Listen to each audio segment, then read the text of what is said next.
Alright, Illustrator aficionados, now you know about artboards, magic wand, all the palettes, all the everything. You've got gradients. Now the next thing you really should know about, and we're going to need this when it comes to creating our vector hero cover, is masks. So let's open up Illustrator. I've got a fresh document ready to go.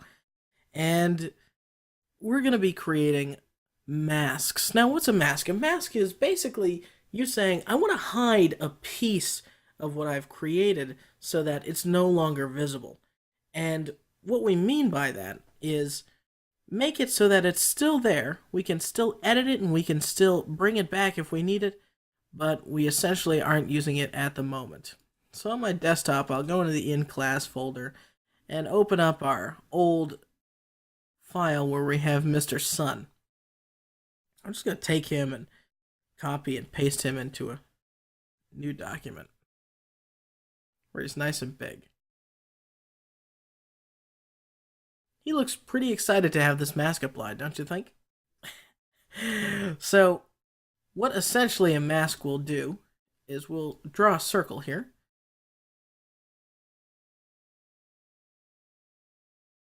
Hold down Shift and select the object you want to mask. Right click and hit Create a Clipping Mask.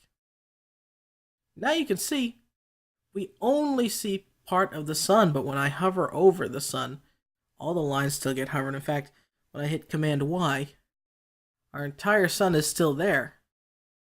It just creates a group where we can only see part of the sun.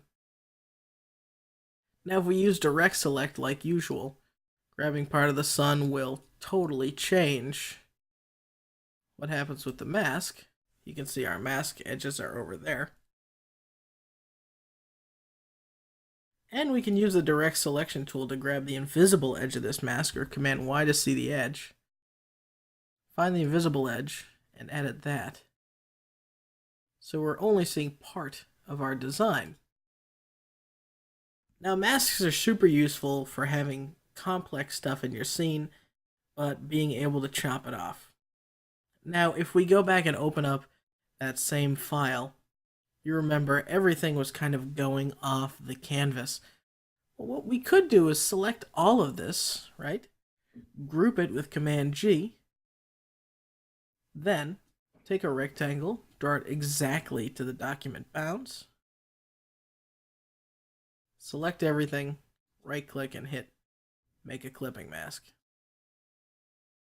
And now it looks like we have a perfectly cut together document that we went right to the edge with, only it's really a mask and it's hiding all that extra stuff. So if I decide later on, oh, I'm gonna need, no more of this, and I'm gonna want more sand, take this and drag it way off, I can make those decisions without having to worry about, oh, how will this affect my scene, or do I have enough of that object to continue expanding? Yeah, make more than what you need, and then just mask the rest. Well, there's even more you can do with masks. I'm going to close this. Let's take our object, right-click, and release the mask. Now, even though this may have been a solid color, we mask it, right? Right-click, release the mask, and then it becomes invisible, but it's still there. Now we're going to make another type of mask called an opacity mask. And the way I'm going to demonstrate that to you is I'm going to take this sun, I'm going to make a copy with Command C, I'm going to hit Command F to paste a second one right on top. Now that gives me a sun that I can pull down like this.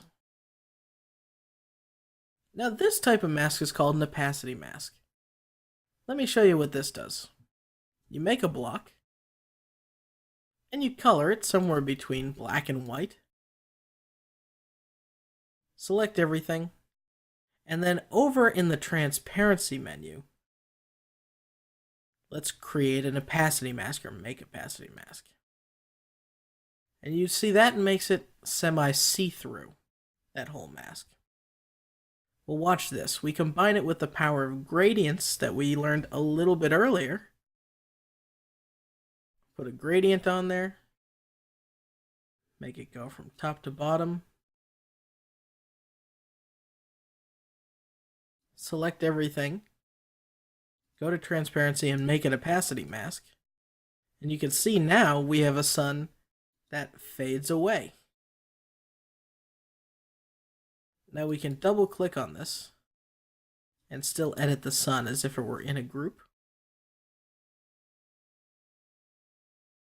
Or we can come over here and double click on the opacity mask to edit that. And bring the black up. And then finally we'll take the whole thing and make that super transparent. And then we have ourselves a nice little reflection. So opacity masks and regular clipping masks are two ways for you to do advanced stuff to your artwork without needing to necessarily hurt the objects that you've created. Next, we're going to be learning about effects. And effects in Illustrator is huge. It's probably the most important lesson so far. So get ready for some seriously cool stuff with effects coming up.